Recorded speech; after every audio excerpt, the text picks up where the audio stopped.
Today, we're going to talk about the difference of an investment account and an investment.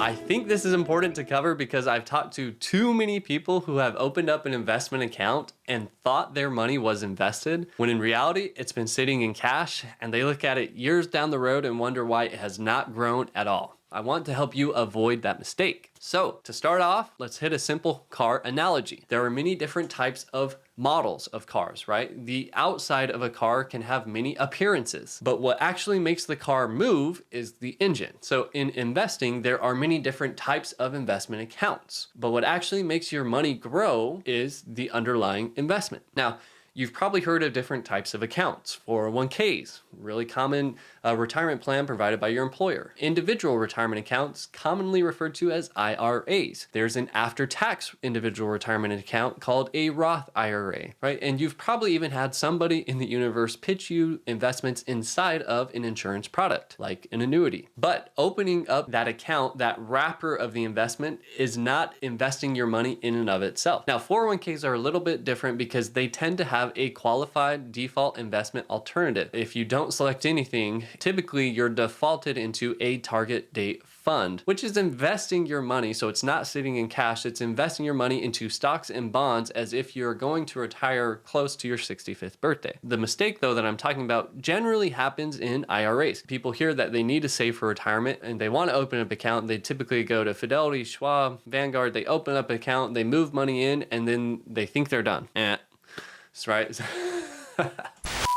So, to help you understand, let's quickly break down three different types of investments: stocks, bonds, and cash. What is a stock? If you buy a stock of a company, you are a shareholder of that company, right? You are an owner. As the company appreciates in value, you participate in that. As the company has profits and pays that back to shareholders in the form of a dividend, guess what? You get some of that. However, you are last in line to get paid if the company goes under. So there is more risk, right? With more risk, you would expect higher return compared to a bond, which is less risky than a stock because you are more of a creditor. You are lending your money to a company or to a government, and they're paying you interest on that money. And then at the end of the period, they're paying you back what you lent them. But because you're a creditor, if something went south, for example, if you bought a corporate bond in the company Apple, if they go under, they have to sell all their equipment, their real estate, and they have to pay back bondholders before shareholders get any money, right? So less risk. And because there's less risk than stock,